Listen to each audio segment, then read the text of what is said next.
Good morning, class. How are you today? Can you give me a thumbs up if you are feeling good today? So before we start, let's have a prayer.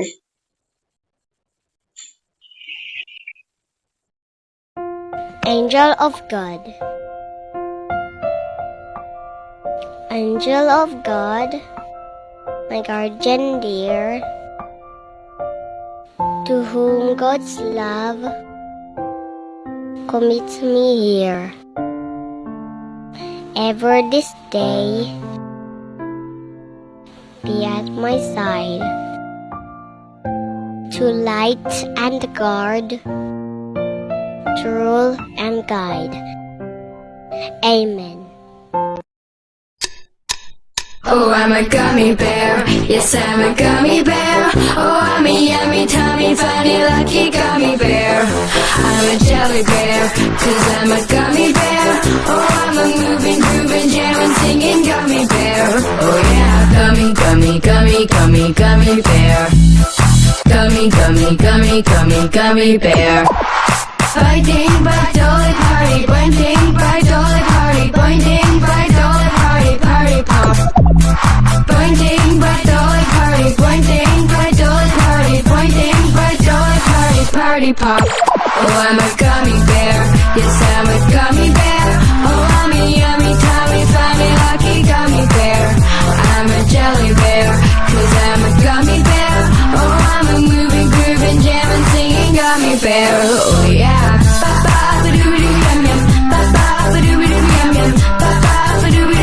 Three times you can buy me. Three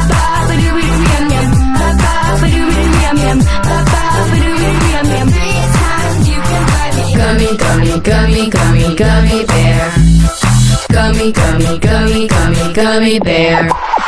And then you gonna do me moxie, get her, get her, Bella. Get it and tell my G, get party pop. And then you gonna Now that we are all energized, so before that, I will remind you of our class rules. First is when someone is speaking, you need to listen.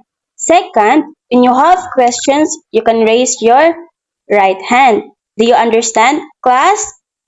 Can you give me a thumbs up?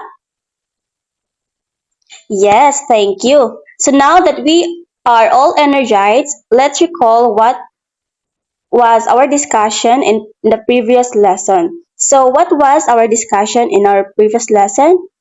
Amakan?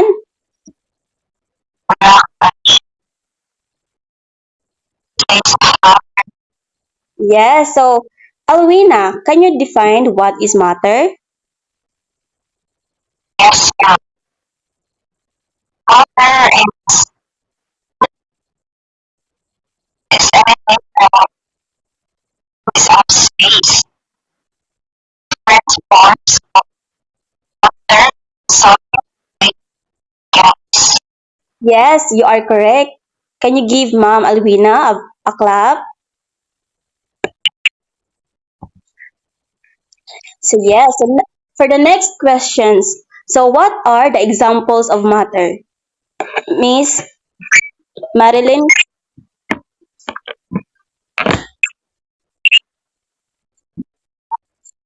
so what are the examples of matter? Marilyn,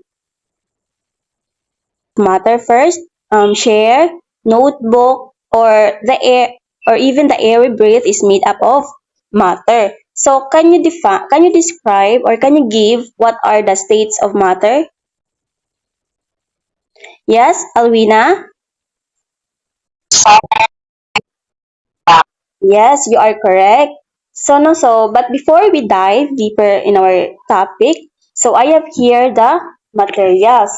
So I have a container, I have a small container nga na water, nga na ako'y tissue, rock, and sponge, and a coin. So I need you to close at them closely and try to observe kung unsay mahitabo. Kay after this, I have questions to ask you. Do you understand, class? Yes, ma'am. So yes, first, we dig first ang sponge. Try to observe. So, no? Kita ara, class? So human, so natay tissue. So di ba? So next we have a coin. So dip siya nako sa water. So next ato ko ang coin. Next we have a rock. So based on your observation sa activity nga atong gibuhat, so which material do you think absorb water and which material doesn't? Miss Bagor?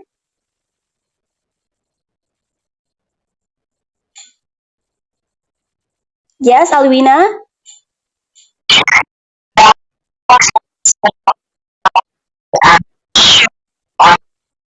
Yes, you are correct. And which material nga dili siya wala siya ni absorb og water? Yes, Alwina?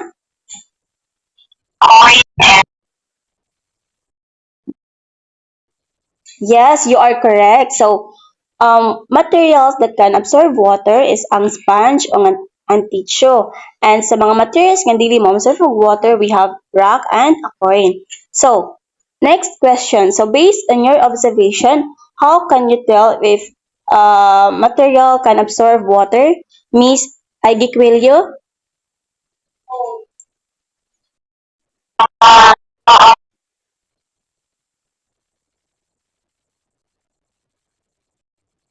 Yes, Giquillo?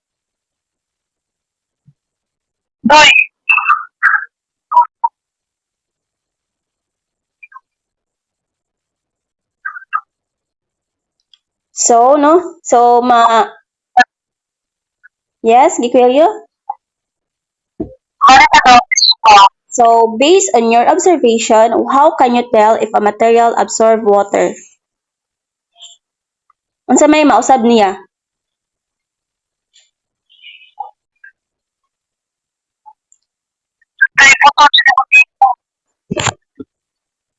So, based on your observation, how can you tell if a material can absorb water? Yes, Alwina?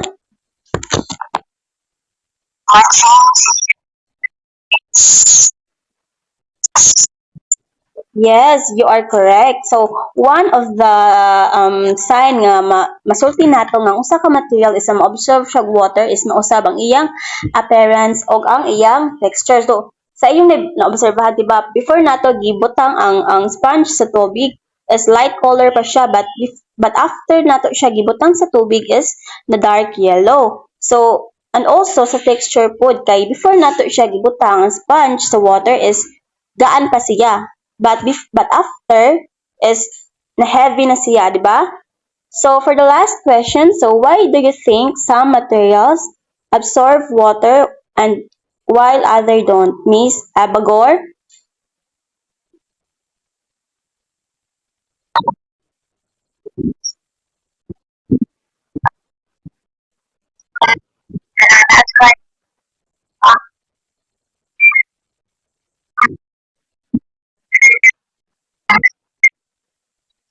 Yes, no. So you are correct, Bagor. So one of the reason nga nung maka-allow or maka-pass through ang water is because na ang sponge kay na siya gagmay nga hose diin diri mo musulod ang water maong hinungdan nga nung usa ka object is maka-absorb siya og liquid materials.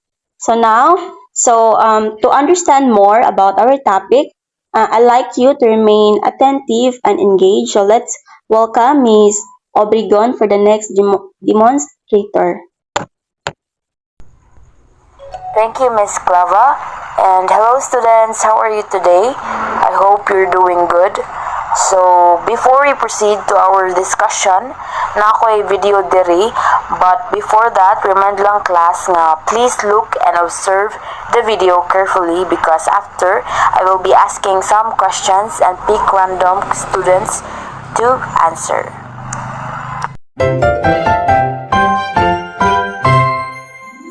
Little fox. Float or sink?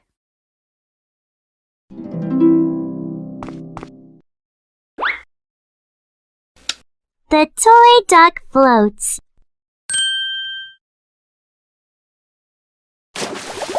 My shoe sinks.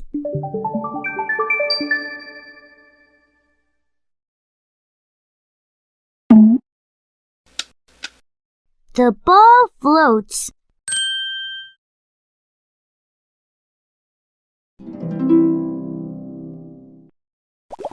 My towel sinks.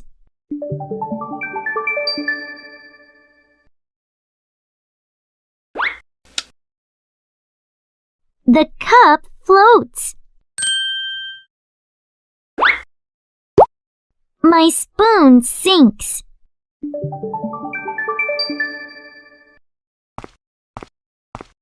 Uh-oh, here comes Mama. I sink.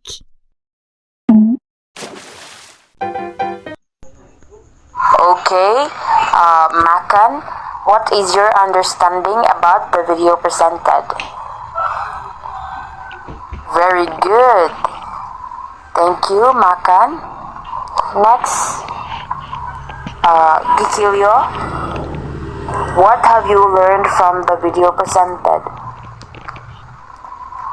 Okay, thank you. Thank you, class, for participating. So yes, class. So thank you for your observations and sharing your insights after watching the video. So it's great to hear your observation and thoughts. So now let's dive deeper in our main topic. So before first is we read first the learning objective of this lesson. So the learners should be able to identify materials that absorb water, float, sink, and undergo decay. Second, compare the behavior of the different materials that can absorb water, float, sink, and undergo decay. Can you please next slide, ma'am? Yes, for our new topic, we have properties of matter.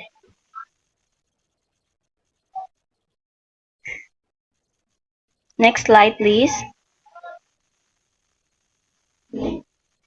Yes, so but before that, let's define what is matter. So matter is anything that has mass and take up of space. So everything around us, from the air we breathe to the object we use daily, it's made up of matter. So now that we are discuss naman nato siya ang matter sa pag previous nato lessons.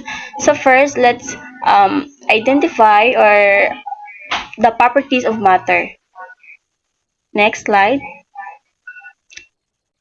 First, we have the absorption. Can you read, Alwina?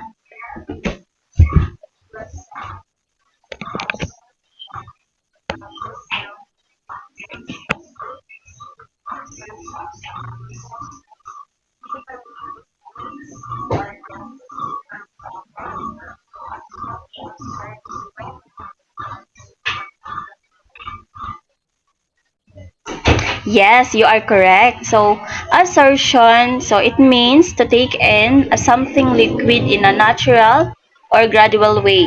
So, some materials like sponge, cloth, tissue, or paper are materials that has tiny spaces or pores that allow water to soak in. So, for example, we use sponge and towels to clean up spills because they can absorb liquids effectively.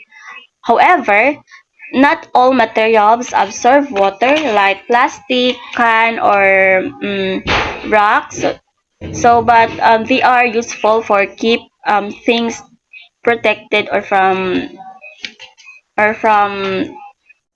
dry. Next, let's have floating and sinking. Can you read, Giquelio?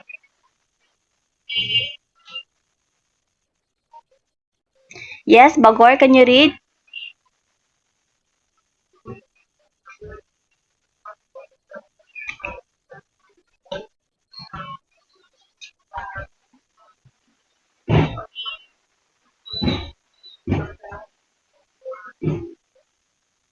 Yes, so Miss Abagor, can you give short idea what is floating and sinking?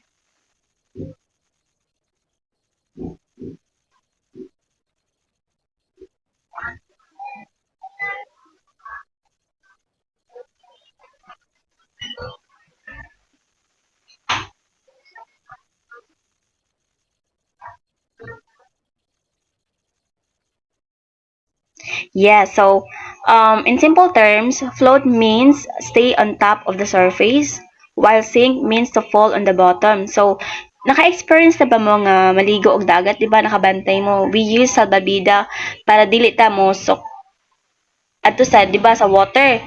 Then, nakabantay pod mo, di ba, kung mo langoy mo is dili ta mo lutaw mo adto ta sa ilang because floating, the less matter nga imong ibutang sa object is the least pod ang iyang dins, which is mao siya ang hinungdan nganong usa ka object is molutaw. And while sinking, the more matter nga imong ibutang, the more pod ang amo heavy ang iyang weight, maong hinungdan nganong mo sink siya sa surface. So for the next key properties of matter, let's welcome again Miss Obregon. Okay, thank you, Munyaske. Decay meaning mauni ang mga materials nga mga madunot or madaot. Example ana is mga fruits, kahoy or tanong. And napoy mga materials nga non-decay such as plastic and paper. And ang factors that can cause decay include or mga reason nga nung madaot ang mga butang kay tungod sa water and moisture, heat or temperature, bacteria, fungi, and aspects. So now let's move on to our application. So since I already grouped you into three to four groups, and now, my dear students, I will be giving you some materials and I want you guys to observe, and after that I will be calling one representative from your group to summarize all of your answers. I will give you 10 minutes to observe. Okay, time's up. Thank you, class, for listening and participating to our class. Now let's give a virtual applause for Teacher Rachel Quezon. Okay, class, am I audible? Okay, thank you for response. And now, let's do a quick assessment to see what you've learned. I'm going to show you a table with 6 objects. Your task is to predict 2 things for each object. Will it sink or float? Will it decay over time? Get one half crosswise and answer it directly. And you have 5 minutes to answer the assessment. Okay, class, time's up. Let's check your answers. Who got perfect score? Okay, very good. Well done, class. Now we've completed the assessment. Get your assignment notebook and copy the assignment. The assignment for you to work at home. This will help you further understand the properties of materials we talked about today. Are you done copying the assignment, class? Okay, very good. Before we end, let's reflect on what you learned about the discussion today. Okay, why do you think it's important to know about the properties of materials, class? Yes, Gikelio? Okay, very good. And the second question is, how can this knowledge be useful in your daily life? Yes, Munyaske? Okay, very good. Thank you for the answers. And that's all my part, and thank you everyone for listening, and God bless us all. Thank you, class. Yes, class. So before we end our demo today, so in conclusion, understanding the properties of matter, absorption, floating, sinking, and decay allow us to better comprehend how different materials interact with their environment. So these properties not only help us classify materials, but also inform practical applications in our daily lives, from selecting appropriate materials for constructing to managing waste effectively. So thank you, class, for your participation on today's activity. I hope nga na mo'y nakatunan sa atong lesson karon. So have a nice day everyone. Thank you.